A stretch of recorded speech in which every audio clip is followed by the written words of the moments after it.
So this is part 27 of the best mods to use in Lethal Company, and for the first mod of today, this is the Cleaning Company mod, and it changes the entire gameplay completely. So after a long day of scrapping from other employees, your job is to now clean up the facility instead. Gameplay changes such as all scraps will now be replaced with quote-unquote messes, and these messes can be cleaned to get either the food trash bag or the dirty water bucket for you to sell off afterwards. In order for you to do the cleaning, 4 new items are now added, which are the mop to scavenge remains and tumbledrew, broom to clean up bracken dust and coal head nails, box of garbage bags to clean up bone piles and hoarder bug eggs, and vacuum cleaner to suck those Etherel essence and spore piles in. Additionally, you will find dead creatures that are spawned as a two-handed scrap as well, which includes monsters and dead employees as well. But don't let that fool you, as there may still be some threat within,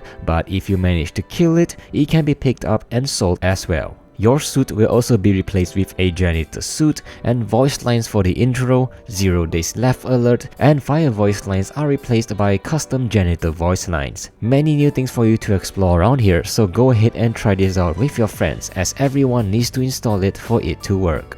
Up next, this is the Locker mod. It has a new enemy called the Locker in Lethal Company. This is a new and unique enemy/hazard that responds to the player's vision much like a call hit, but with a few new twists. Depending on what you do, the Locker will be activated and charge ahead, killing anything in its path, and yes, even other monsters as well. It has a bunch of behavior that makes it such an interesting enemy, such as activating it when a flashlight is flashed at it, or you can crouch past it to make sure you don't alert your presence to it. The fun part about these types of mods is the discovery, and I would highly recommend for you to do so when installing this mod. Out of all the other monster mods, this one is perfectly balanced as it is a scary experience. It has a great design, great custom sound effects, and gameplay as well. But most importantly, it has counterplay, so you won't feel like you're in permanent danger, such as encountering a call hit for example. This mod requires everyone in your server to install it for it to work. Up next, this is the Peepers mod,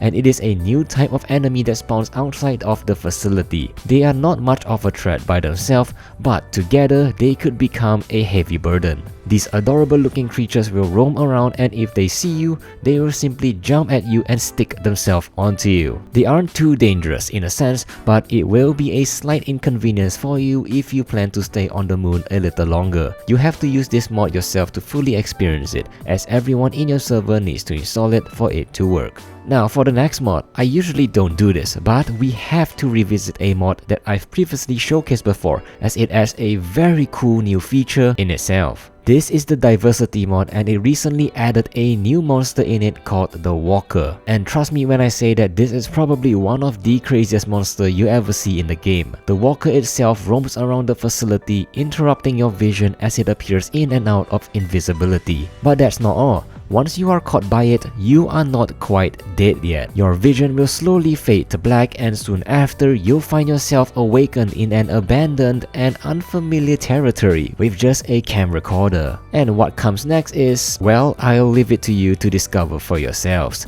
This mod is truly terrifying, and it fits the game so well. I believe that this mod is worth it to re-showcase because of this one amazing new feature. And if you haven't heard of this mod yet, it also has other features as well, as the Walker is just one small part of it. And as usual, if you want to install this mod, just know that this mod requires everybody in your server to install it for it to work. For mod number 5 on the list, this is the Handicapped Company mod. This is a mod that gives you a randomly selected disability when the game starts. There are a ton of disabilities in this mod, such as Blind, which gives you the lowest gamma, Deaf, which removes the sound, Mute, which disables your microphone, Palsy, which inverts your Y-axis mouse control, Broken Legs, which makes you move more slowly, Illiterate, which hides your UI and blocks you from using the terminal, Introvert, which inverts the insanity levels to make you more insane when you are around people. Just don't get too insane or you'll die. Weighty, which gives you a lot more weight when you start off. Weak, which makes you take damage when you are carrying two-handed items. Paranoid, which makes you take damage when fearful. You will also randomly hallucinate. Conductive, which is always stormy but with no warning. Extrovert, which is the same as introvert but flipped. Hyperactive, which you need to move or you will die. Also, you are unable to crouch. Of course, this isn't a mod for everyone, but if you want to spice your run up a bit with your friends with random and unpredictable effects, this is probably the one for you. This is a client-sided mod though, so if your friends want to experience this mod, they have to make sure to download it themselves, as this mod only affects the one who installed it. And if you are looking for more mods, check out these videos right here and I'll see you there.